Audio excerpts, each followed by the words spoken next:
In this lecture, we'll talk about routing and rules. Routing refers to the copper tracks that will be on your circuit board. It'll be on the top layer and the bottom layer and the standard two-layer board.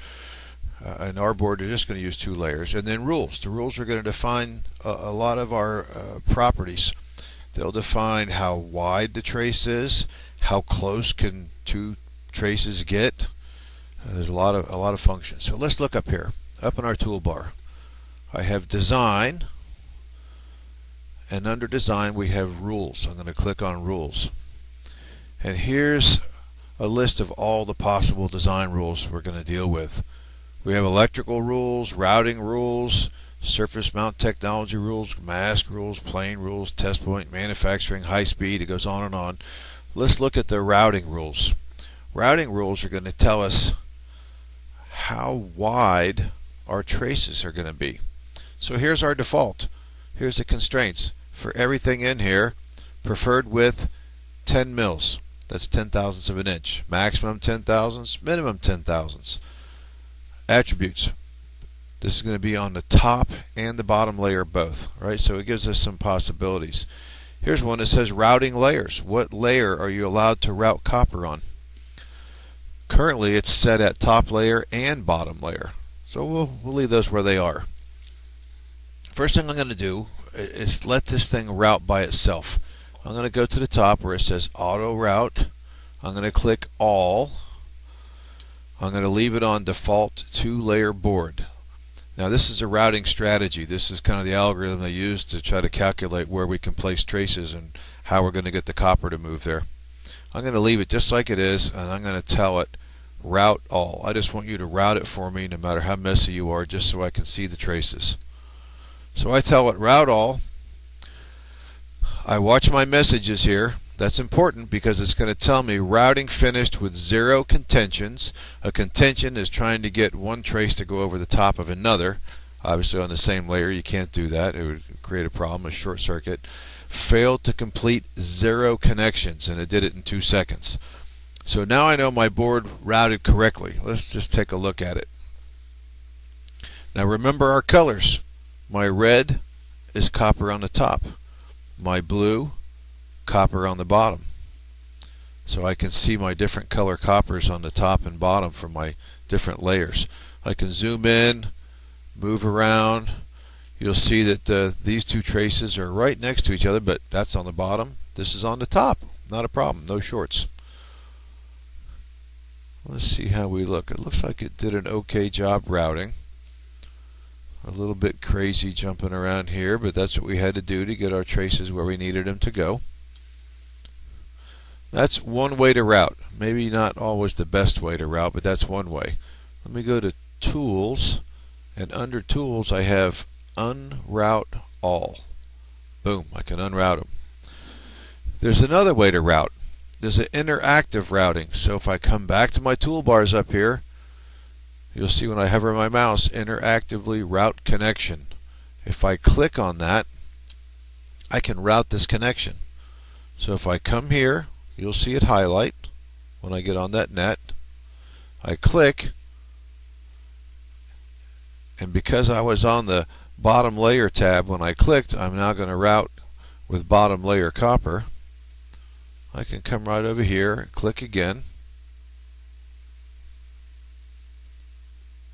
until I've routed that connection. Now if I click top layer on my tab down here, come back to my interactive routing, I can click this net and we get red. Why do we get red? Because I'm routing. See it go around. It's going around. Let's zoom in. It's easier to see. I'm telling it to go straight across. It's going where I tell it as much as it can. And then if I tell it go there and then go down, you'll see where it moves in between those pads, trying to route. Right? It can't touch that spot. That's a different net. All the time.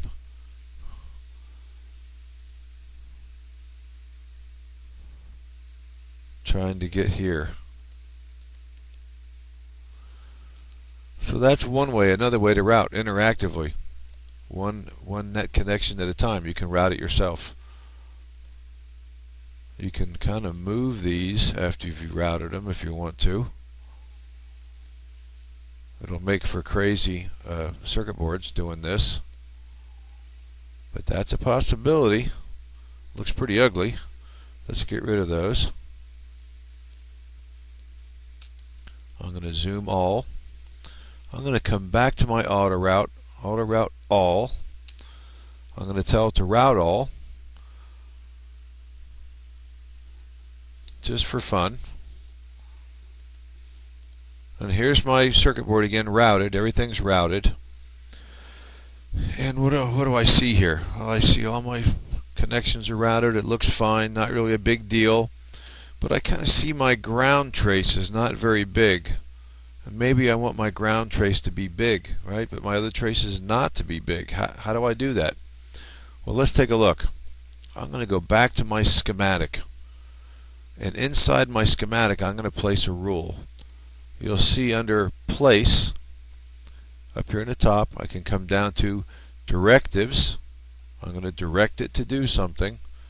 PCB layout. I'm going to direct a PCB layout rule. So right here on my ground net, or even before I place it, I'm going to use my same old trick. I'm going to hit Tab before I place it. I'm going to tell it add a rule.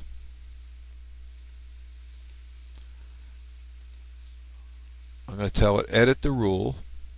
Edit rule value. I'm going to come to width constraint. Right, this is my routing width constraint. And I'm going to tell it maximum I want it to be is 30. Minimum I'll put at 20. But I would really like my traces to be 25. That's my preferred width.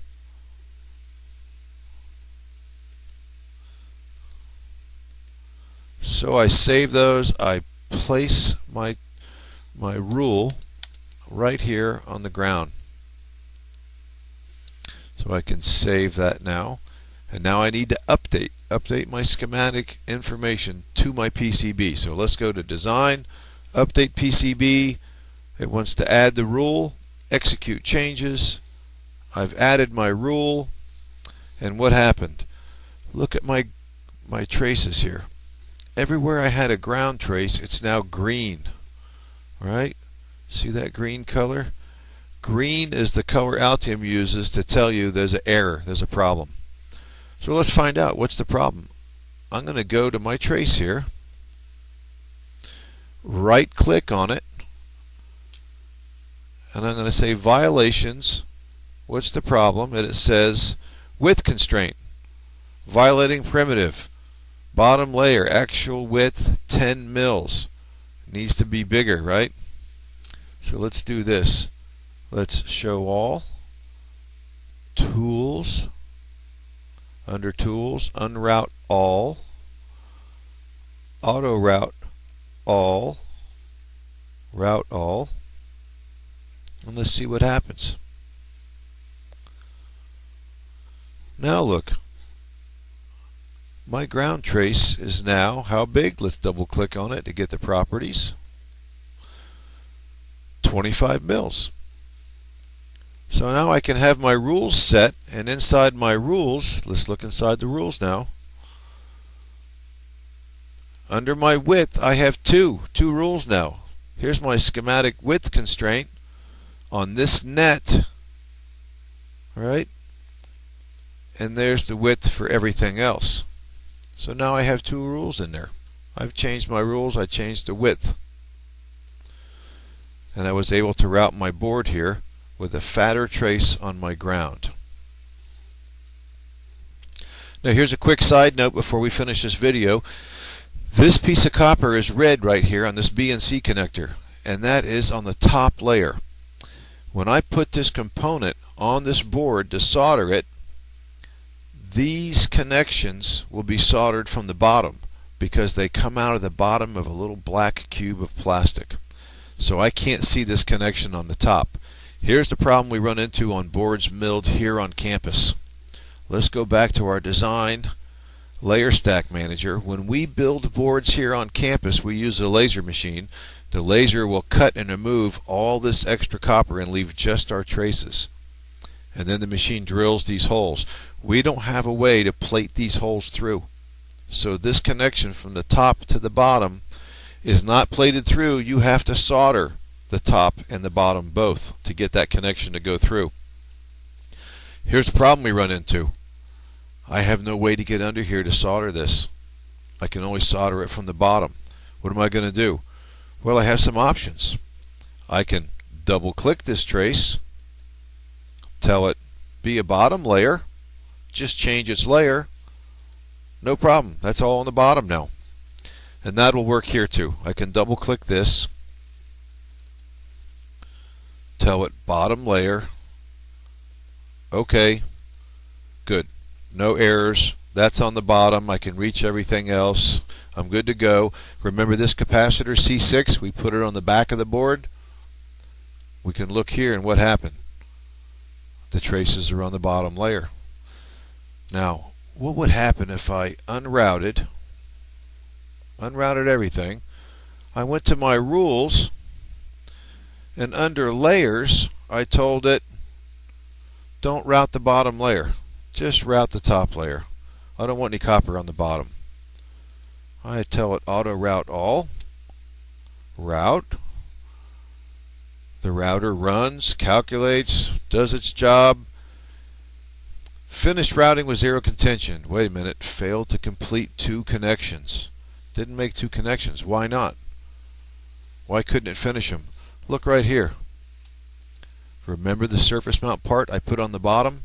I placed a surface mount part on the bottom, and then in the rules I told it you're not allowed to put any copper there. I basically set Altium up to fail. So if you have problems like this, and this is kind of obviously a crazy problem, but if you have a problem like this, it's because there's a rule somewhere set that it can't do it. And in this case, I made a crazy rule and I told it route this thing on the bottom. So let me double click my part. So I changed my mind. I want you back on the top layer. And I'll put you right there's good because I'm going to reroute everything. I'll do Tools, Unroute All, zoom so I can see it, Auto Route All, Route All. Routing finished with 0 contention, failed to complete 0 connections. I got everything routed. And how did it route? Look, no blue layers. There's no blue. There's no copper on the bottom because I set a rule that said you can't put copper on the bottom. Let's go back. Design rules. I'm going to allow it to have copper on the bottom again. We'll do Tools, Unroute All, and save our project. Okay, at this point I think we're good for this video. On our next video we're going to talk about internal layers, how to make a board with more than 2 layers. We can have signals on the inside and we can have power planes on the inside.